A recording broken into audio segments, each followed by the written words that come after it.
இமயமலை என்பது உலகின் மிக உயரமான மலைத்தொடர் மட்டுமல்ல, பூமியின் இயற்கை அமைப்பையே மாற்றியமைத்த ஒரு மாபெரும் புவியியல் அதிசயமாகும்.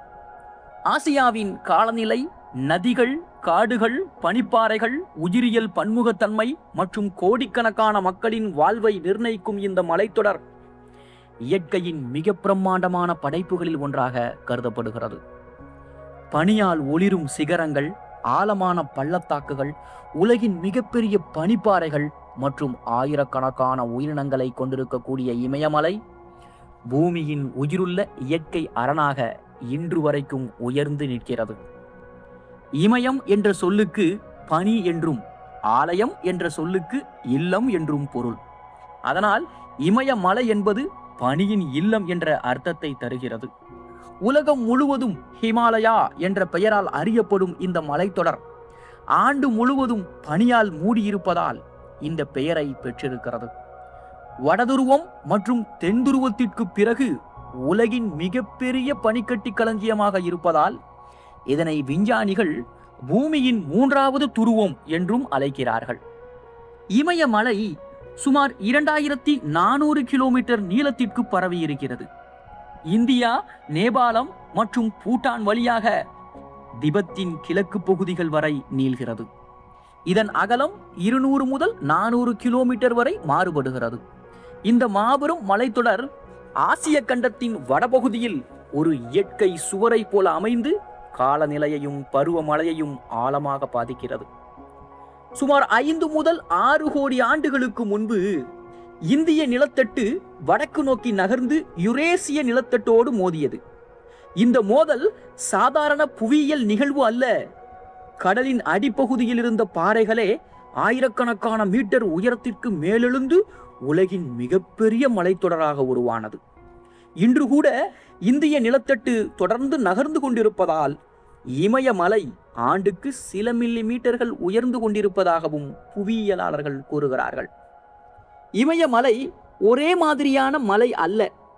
அது சிவாலிக், ஹிமாச்சல் மற்றும் ஹிமாந்திரி என்ற 3 முக்கிய பகுதிகளாக பிரிக்கப்படுகிறது. ஒவ்வொரு பகுதியும் தனித்தனி உயரம், காலநிலை, தாவரங்கள், விலங்குகள் மற்றும் புவியியல் அமைப்புகளை கொண்டிருக்கிறது. இந்த வேறுபாடுகள் தான் இமயமலையை உலகின் மிகவும் சிக்கலான இயற்கை அமைப்புகளில் ஒன்றாகவும் மாற்றுகிறது. இமயமலையில் உலகின் உயரமான சிகரமான எவரெஸ்ட் அமைந்திருக்கிறது. இதனோடு காஞ்சன்ஜங்கா, லோத்சே, மகாலு, சோஓயு, தவலகிரி, அன்னபூர்ணா மற்றும் நங்கா பர்பத் போன்ற உலகின் மிக உயரமான சிகரங்களும் இந்த மலை அமைப்பின் பகுதிகளாக இருக்கின்றன.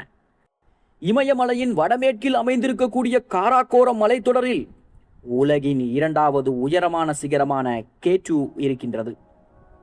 இமயமலை மற்றும் காராகோரம் இணைந்து உலகின் மிக உயரமான உயர்நில அமைப்பையும் உருவாக்குகின்றன. இமயமலை ஆசியாவின் நீர்க்கோபுரம் என்றும் அழைக்கப்படுகிறது. உலகின் ஆயிரக்கணக்கான பனிப்பாறைகள் இந்த மலைத்தொடரில் காணப்படுகின்றன. ஜியோசின், கங்கோத்ரி, யமுனோத்ரி மற்றும் ஜேமு போன்ற புகழ்பெற்ற பனிப்பாறைகள் ஆண்டு முழுவதும் பனியை சேமித்து கோடை காலங்களில் மெதுவாக நீரை வெளியிடுகின்றன. இதனால் கங்கை, யமுனை, சிந்து, பிரம்மபுத்திரா, சட்லஜ் போன்ற ஆறுகள் ஆண்டு முழுவதும் தொடர்ந்து பாய்கின்றன. இந்த மலைத்தொடரில் ஆயிரக்கணக்கான ஏரிகளும் இருக்கின்றன.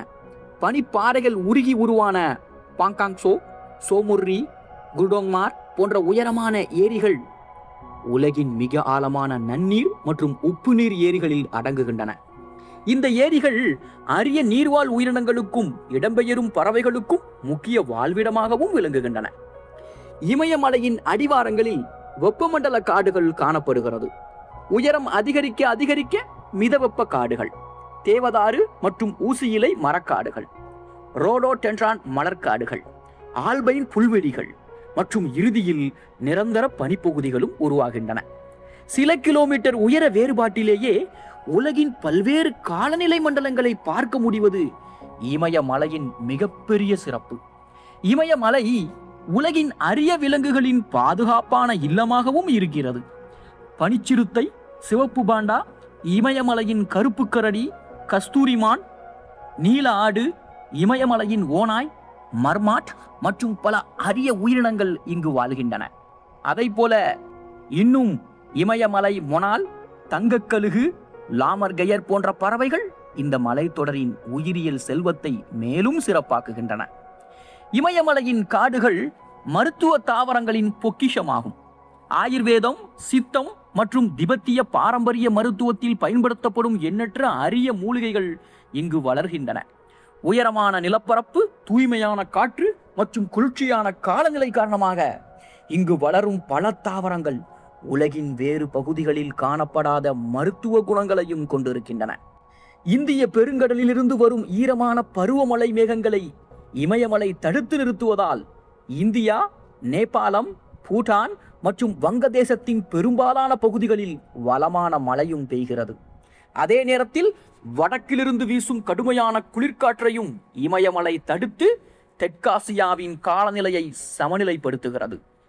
பனியின் இல்லமாகவும் நதிகளின் தாயாகவும் ஆசியாவின் இயற்கை உயிர்நாடியாகவும் விளங்கும் இமயமலை பூமியின் மிகச்சிறந்த இயற்கை அதிசயங்களில் ஒன்றாகவும் தொடர்ந்து உயர்ந்து நிற்கிறது. ஆக இமயமலையின் பனிப்பாறைகளில் பிறக்கும் நதிகள் மலைப்பகுதிகளை தாண்டி பரந்த சமவெளிகளை வளப்படுத்தி இறுதியில் கடலோடு கலக்கின்றன. கங்கை, யமுனை, சிந்து, பிரம்மபுத்திரா, சட்லஜ், பியாஸ், ராவி, செனாப் மற்றும் ஜீலம் போன்ற ஆறுகள் கோடிக்கணக்கான மக்களின் குடிநீர், விவசாயம், நீர்மின் உற்பத்தி மற்றும் பொருளாதாரத்தின் அடித்தளமாகவும் விளங்குகின்றன. இமயமலை இல்லை என்றால் தெற்காசியாவின் நீர்வளம் இன்றைய வடிவில் இருந்திருக்காது. இந்த மலைத்தொடர் உலகின் மிக முக்கியமான உயிரியல் பன்முகத்தன்மை மையங்களில் ஒன்றாகவும் இருக்கிறது. கிழக்கு இமயமலை உலக அளவில் அங்கீகரிக்கப்பட்ட பல்லுயிர் வளமையமாக கருதப்படுகிறது. ஆயிரக்கணக்கான தாவரங்கள், நூற்றுக்கணக்கான பாலூட்டிகள், பறவைகள், ஊர்வன, இருவாழ்விகள் மற்றும் பூச்சி இனங்கள் இந்த மலைத்தொடரில் வாழ்கிறார்கள். இவற்றில் பல உயிரினங்கள் உலகின் வேறு எந்த பகுதியிலும் இயற்கையாக காணப்படுவதில்லை. இமயமலையின் பல பகுதிகளிலே ரோடோடென்ட்ரான் மலர்கள் வசந்த காலத்தில் மலைச்சரிவுகளை வண்ணமயமாக மாற்றுகின்றன. இதனுடன் நீலப்பாப்பி, ஜூனிபர், தேவதாரு, ஃபிர், ஸ்ப்ரூஸ், பைன் போன்ற மரங்களும் உயரத்துக்கு ஏற்ப தனித்தனி தாவர உலகங்களை உருவாக்குகின்றன. ஒரு மலைத்தொடருக்குள் வெப்பமண்டல காடுகள் முதல் நிரந்தர பனிப்பகுதிகள் வரை காணப்படுவது இமயமலையினுடைய தனிச்சிறப்பாகவும் இருக்கிறது. பறவைகளின் உலகிலும் இமயமலை மிகவும் வளமானது. இமயமலை மொனால், லாமர்கயர், தங்கக்கழுகு, இமயமலை கிரிஃபன் கழுகு என பல வகையான பருந்துகள், ஆந்தைகள் மற்றும் பருவகால இடம்பெயரும் பறவைகள் இந்த மலைப்பகுதிகளில் வாழ்கிறார்கள். உயரமான பள்ளத்தாக்குகள், பாறை சிகரங்கள் மற்றும் ஆல்பைன் புல்வெளிகள் இவற்றின் பாதுகாப்பான வாழ்விடங்களாகவும் இருக்கின்றன. இமயமலை இயற்கை மட்டுமல்ல, மனித நாகரிகத்தின் முக்கிய பகுதியாகவும் திகழ்கிறது. நேபாளத்தின் ஷெர்பா மக்கள், இந்தியாவின் லடாக்கி, போத்தியா, மோன்பா போன்ற மலைவாழ் சமூகங்கள் பல நூற்றாண்டுகளாக இந்த கடுமையான சூழலுக்கு ஏற்ப வாழ்க்கையை அமைத்துள்ளார்கள். உயரமான மலைப்பகுதிகளிலே விவசாயம், கால்நடை வளர்ப்பு மற்றும் இயற்கையுடன் இணைந்த வாழ்வியல் முறைகள் இன்று வரை தொடர்கின்றன. உலகின் மிகவும் சவாலான மலையேற்ற பயணங்களும் இமயமலையில்தான் நடைபெறுகின்றன. ஒவ்வொரு ஆண்டும் ஆயிரக்கணக்கான மலையேற்ற வீரர்கள் எவரெஸ்ட், காஞ்சன்ஜங்கா, அன்னபூர்ணா, லோத்சே மற்றும் மகாலு போன்ற சிகரங்களை அடைவதற்கு முயற்சி செய்கிறார்கள். ஆனால் கடுமையான குளிர், குறைந்த ஆக்சிஜன், பனிச்சரிவுகள், பனிப்பிளவுகள் மற்றும் திடீர் வானிலை மாற்றங்கள் காரணமாக இமயமலை உலகின் மிகவும் ஆபத்தான மலையேற்ற பகுதியாகவும் அறியப்படுகிறது. இமயமலையில் இருக்கக்கூடிய கணவாய்கள் பல ஆயிரம் ஆண்டுகளாக நாடுகளையும் மக்களையும் இணைக்கும் இயற்கை பாதைகளாகவே இருந்திருக்கின்றன. நாத்துலா, ஜோஜிலா, ரோத்தாங், கார்த்துங்லா போன்ற முக்கிய கணவாய்கள் இன்று போக்குவரத்து, வரலாறு மற்றும் உயரமான மலை பயணங்களின் அடையாளமாகவே இருக்கின்றன. இந்த மலைத்தொடரில் உலக புகழ்பெற்ற பல பாதுகாக்கப்பட்ட பகுதிகளும் அமைந்திருக்கின்றன. இந்தியாவின் கிரேட் ஹிமாலயன் தேசிய பூங்கா, நந்தாதேவி உயிர்கோள காப்பகம், மலர்களின் பள்ளத்தாக்கு தேசிய பூங்கா, நேபாளத்தின் சகர்மாதா தேசிய பூங்கா போன்ற பகுதிகள் அரிய உயிரினங்களையும் இயற்கை அமைப்புகளையும் பாதுகாக்கும் உலகின் முக்கியமான பாதுகாப்பு பகுதிகளிலும் அடங்குகின்றன. ஆக காலநிலை மாற்றம் இன்று இமயமலையின் மிகப்பெரிய சவாலாக மாறியிருக்கிறது.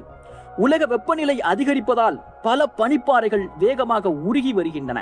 இதனால் பனிப்பாறை ஏரிகள் பெரிதாகி திடீர் வெள்ள அபாயம் அதிகரிப்பதோடு நீண்ட காலத்தில் ஆசியாவின் முக்கிய நதிகளின் நீர்வளமும் பாதிக்கக்கூடும் என்று விஞ்ஞானிகள் எச்சரிக்கிறார்கள். காடுகள் அழிக்கப்படுதல், கட்டுப்பாடற்ற சுற்றுலா, பிளாஸ்டிக் மாசுபாடு, சட்டவிரோத சுரங்க தொழில்கள் மற்றும் திட்டமிடப்படாத கட்டுமானங்கள் ஆகியவையும் இமயமலையின் இயற்கை சமநிலையை பாதிக்கின்றன. இதன் விளைவாக நிலச்சரிவுகள் அதிகரிப்பதும், விலங்குகளின் வாழ்விடங்கள் சிதைவதும், அரிய தாவரங்கள் குறைவதும் போன்ற பல சுற்றுச்சூழல் பிரச்சனைகளும் உருவாகின்றன. இந்த மலைத்தொடரை பாதுகாப்பதற்காக இந்தியா, நேபாளம், பூட்டான், சீனா ஆகிய நாடுகளில் பல்வேறு பாதுகாப்பு முயற்சிகள் மேற்கொள்ளப்பட்டு வருகின்றது. தேசிய பூங்காக்கள், உயிர்கோள காப்பகங்கள், பனிப்பாறை ஆய்வுகள், வனவிலங்கு பாதுகாப்பு திட்டங்கள் மற்றும் காலநிலை மாற்ற ஆய்வுகள் மூலம் இமயமலையின் இயற்கை வளங்களை பாதுகாக்கும் பணிகளும் தொடர்ந்து நடைபெற்று வருகிறது. ஆக இமயமலை என்பது உலகின் உயரமான மலைத்தொடர் என்ற சாதனையை மட்டும் கொண்டதல்ல. இது ஆசியாவின் நீர்த்தேக்கமாகவும், பனிக்கட்டி களஞ்சியமாகவும், உயிரியல் பொக்கிஷமாகவும் இருக்கிறது. கோடிக்கணக்கான ஆண்டுகளாக பூமியின் மாற்றங்களுக்கு சாட்சியாக நின்று எண்ணற்ற நதிகளுக்கு உயிர் கொடுத்து ஆயிரக்கணக்கான உயிரினங்களுக்கு பாதுகாப்பான இல்லமாகவும் மனித நாகரிகங்களுக்கு வாழ்வாதாரமாகவும் திகழும் இமயமலை இயற்கையின் மாபெரும் அதிசயங்களில் ஒன்றாக என்றும் நிலைத்திருக்கும். இமயமலையை பாதுகாப்பதென்பது ஒரு மலைத்தொடரை மட்டும் பாதுகாப்பதல்ல, ஆசியாவின் நீர்வளம், பல்லுயிர் வளம், காலநிலை சமநிலை மற்றும் வருங்கால தலைமுறைகளின் எதிர்காலத்தையே பாதுகாப்பதாகும்.